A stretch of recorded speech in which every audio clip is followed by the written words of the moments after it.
welcome to my new video. Today we're going to discuss a very important topic from corporate law, Section 186 of the Companies Act 2013, loans, investments, guarantees, and security by companies. If you're a commerce student, a budding company secretary, or someone managing a business, this topic is a must-know.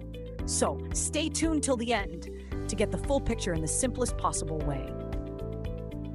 Comprehensive overview of Section 186 of the Companies Act 2013. 1. Investment through two layers of companies. Section 186. 1. A company can only make investments through two layers of other companies. However, there are exceptions. If the company is investing in a foreign company, it can have more than two layers if required by that country's laws. A subsidiary can also have more than two layers if required by law. 2. Limits on loans, guarantees, and investments. Section 186(2). A company cannot give loans, guarantees, or invest in other companies if the total value exceeds the following limits: 60% of its own paid-up share capital, free reserves, and securities premium, or 100% of just its free reserves and securities premium, whichever is higher. 3.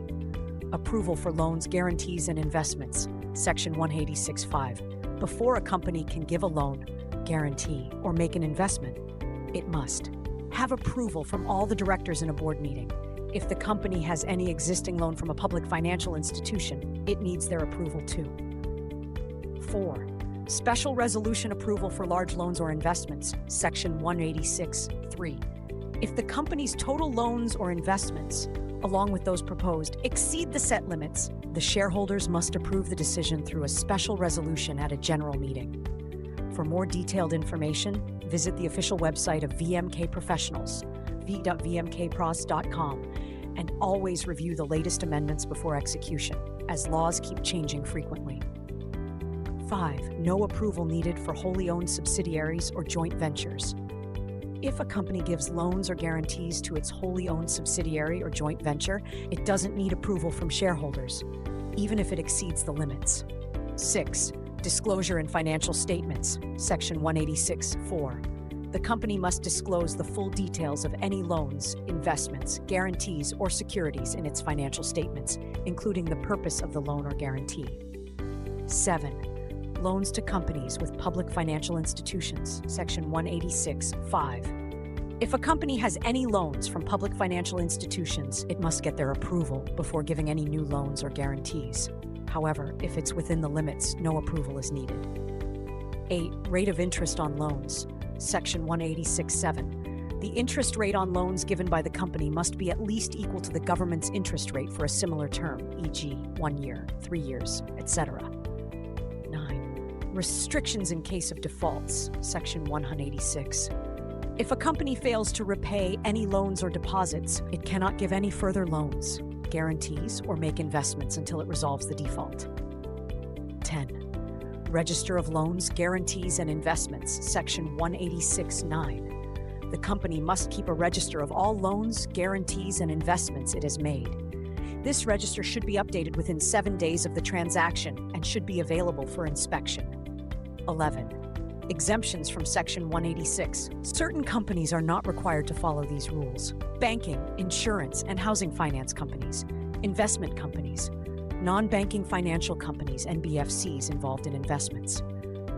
For more detailed information, visit the official website of VMK Professionals, www.vmkpros.com, and always review the latest amendments before execution, as laws keep changing frequently.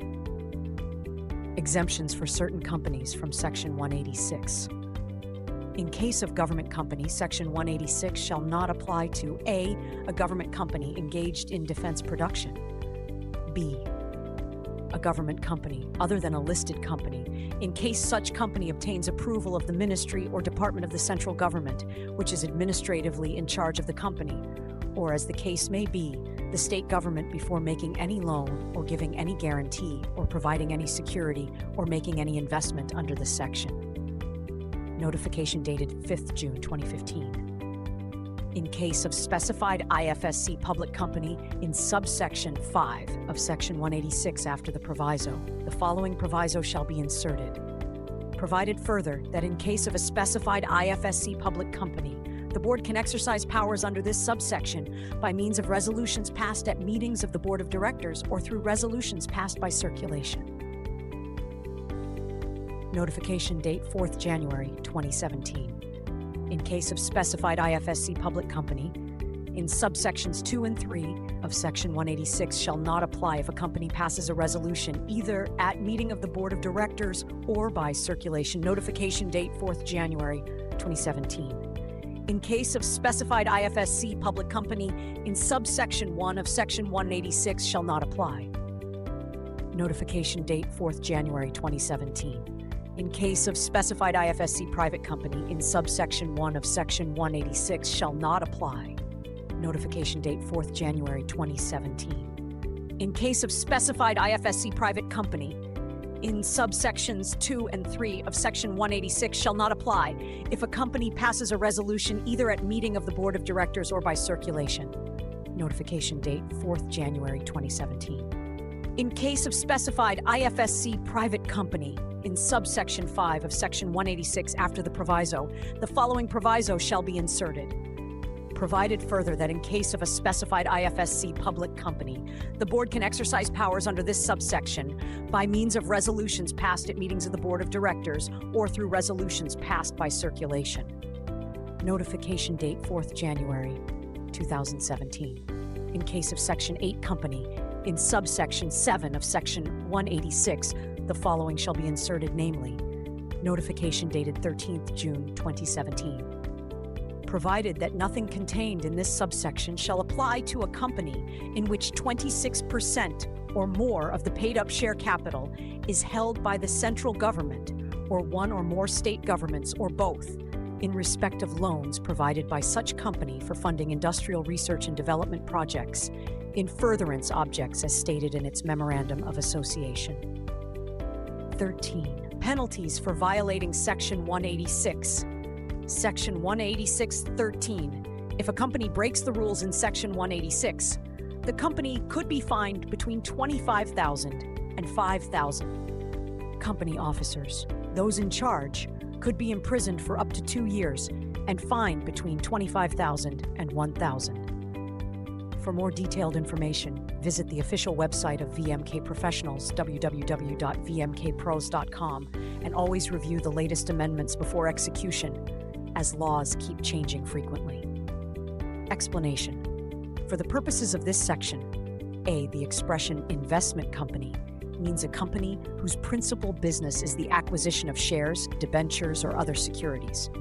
And a company will be deemed to be principally engaged in the business of acquisition of shares, debentures, or other securities if its assets in the form of investment in shares, debentures, or other securities constitute not less than 50% of its total assets, or if its income derived from investment business constitutes not less than 50% as a proportion of its gross income.